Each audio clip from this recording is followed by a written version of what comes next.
10 नवंबर 2025। दिल्ली की शाम बिल्कुल सामान्य थी। लाल किले के आसपास हमेशा की तरह भीड़ थी, सैलानी थे और सड़क पर गाड़ियों की लाइनें थीं। लेकिन तभी एक तेज धमाके ने पूरे शहर को झकझोर दिया। एक Hyundai i20 car Lal Qila metro station के गेट नंबर 1 के पास खड़ी थी। अचानक एक जोरदार धमाका हुआ और देखते ही देखते आग की लपटें आसमान तक उठ गईं। लोग घबराकर भागने लगे, गाड़ियां जलने लगीं और पूरा इलाका अफरा तफरी में बदल गया। मीडिया रिपोर्ट्स के अनुसार इस धमाके में कम से कम 8 लोगों की मौत हुई और 20 से 25 लोग घायल हुए। यह हादसा नहीं था, यह साफ तौर पर एक सुनियोजित विस्फोट था। घटना के तुरंत बाद दिल्ली पुलिस, फायर ब्रिगेड और फोरेंसिक टीम मौके पर पहुंची। इलाके को घेरकर सील किया गया और हर दिशा से साक्ष्य इकट्ठा करने की प्रक्रिया शुरू हुई। कुछ ही देर में राष्ट्रीय जांच एजेंसी NIA को भी बुलाया गया। यह मामला अब राष्ट्रीय सुरक्षा का बन चुका था। जांच के शुरुआती घंटे बेहद महत्वपूर्ण थे। सबसे पहले फोरेंसिक विशेषज्ञों ने मलबे से नमूने लिए। गाड़ी के धातु के टुकड़ों और ब्लास्ट पॉइंट की गहराई को परखा गया। शुरुआती अंदाजों के मुताबिक विस्फोट में इस्तेमाल हुआ पदार्थ अत्यधिक ताकतवर था। RDX या अमोनियम नाइट्रेट जैसे अवयवों की संभावना जताई जा रही है। फाइनल रिपोर्ट अभी आनी बाकी है। फिर शुरू हुई सबसे बड़ी खोज। यह गाड़ी आखिर किसकी थी? Hyundai i20 का नंबर ट्रेस किया गया। वाहन का रजिस्ट्रेशन हरियाणा का था और जल्द ही पुलिस को उसके मालिक का पता मिला। उसे हिरासत में लिया गया। पूछताछ में उसने कहा, मैंने तो यह कार बेच दी थी।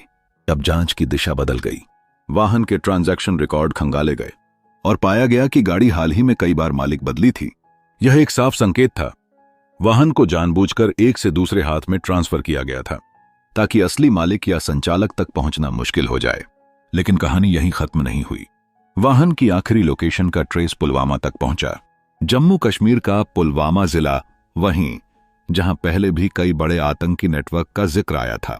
रिपोर्ट्स के अनुसार एक स्थानीय व्यक्ति जिसका नाम सामने आया, उससे जुड़ी जानकारी की जांच अब NIA और जम्मू कश्मीर पुलिस मिलकर कर रही हैं। दिल्ली से लेकर पुलवामा तक की यह कड़ी जांच एजेंसियों के लिए सबसे अहम बन चुकी है।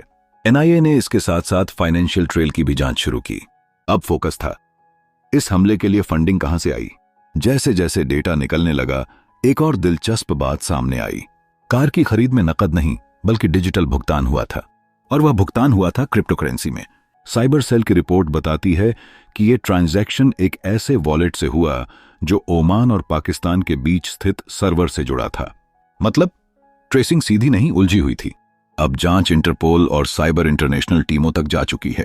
साथ ही CCTV फुटेज से एक और हैरान करने वाली बात सामने आई। गाड़ी में धमाके से ठीक पहले ड्राइवर बदल गया था। एक पेट्रोल पंप की फुटेज में वही कार दिखी, लेकिन स्टीयरिंग पर कोई और था। इससे यह शक गहराया कि ड्राइवर शायद सिर्फ कुरियर था, जिसे असली विस्फोटक की जानकारी तक नहीं थी। जांच अधिकारी मानते हैं कि यह एक रिमोट ट्रिगर ब्लास्ट हो सकता है, यानी किसी ने दूर बैठकर फोन या डिवाइस से कार को उड़ा दिया। अब जांच का तीसरा मोर्चा खुला।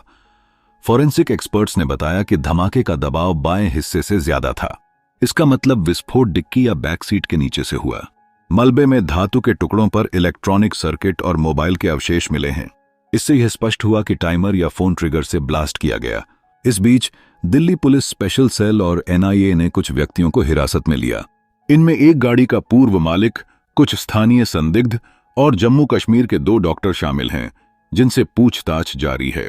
अधिकारियों ने साफ कहा है कि हिरासत का मतलब दोष सिद्ध नहीं है, यह सिर्फ जांच का हिस्सा है। अब बात करें उस फंडिंग नेटवर्क की जो धीरे धीरे सामने आ रहा है। जांच में हवाला और क्रिप्टो ट्रांजैक्शन दोनों के संकेत मिले हैं। दिल्ली, फरीदाबाद और जम्मू के बीच कई अकाउंट्स की पड़ताल हो रही है। इनमें से कुछ विदेशी सर्वरों से जुड़े हुए हैं।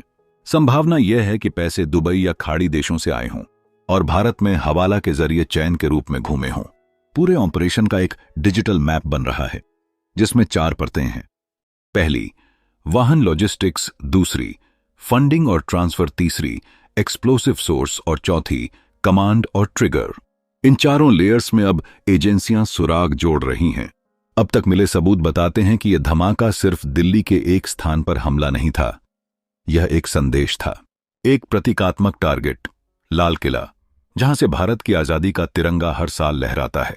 इसी वजह से एजेंसियां इसे सिंबॉलिक अटैक मानकर भी देख रही हैं।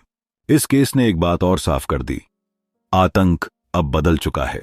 पहले वह सीमाओं से आता था, अब वह इंटरनेट, डिजिटल करेंसी और लोकल नेटवर्क के जरिए आता है। यह नया दौर साइलेंट टेररिज्म का है, जहां हथियार नहीं, डेटा इस्तेमाल होता है। अब सवाल यह है, अगला कदम क्या होगा?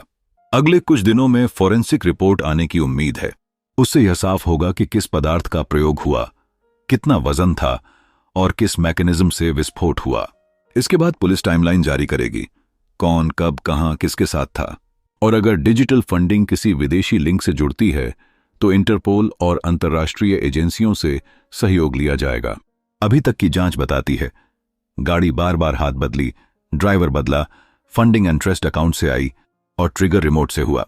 यह एक संगठित, सोच समझकर किया गया ऑपरेशन था।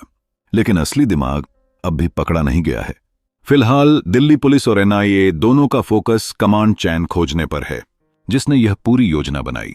वाहन, विस्फोटक और फंडिंग, तीनों एक साथ जुड़ना बताता है कि यह सिर्फ एक व्यक्ति का काम नहीं हो सकता।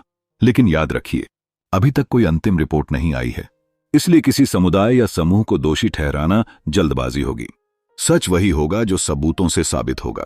यह मामला सिर्फ सुरक्षा का नहीं, हमारी संवेदनशीलता का भी है, क्योंकि यह धमाका हमें याद दिलाता है, आतंक सिर्फ गोलियों से नहीं आता, वो डेटा, धन और भय तीनों के जरिए आता है। लाल किला आज भी वहीं खड़ा है, उसकी दीवारें झुलसी हैं लेकिन टूटी नहीं।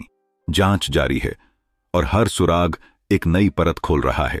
अब देश की निगाहें एक ही सवाल पर हैं, आखिर इस ब्लास्ट के पीछे असली दिमाग कौन था और कब तक छिपा रहेगा?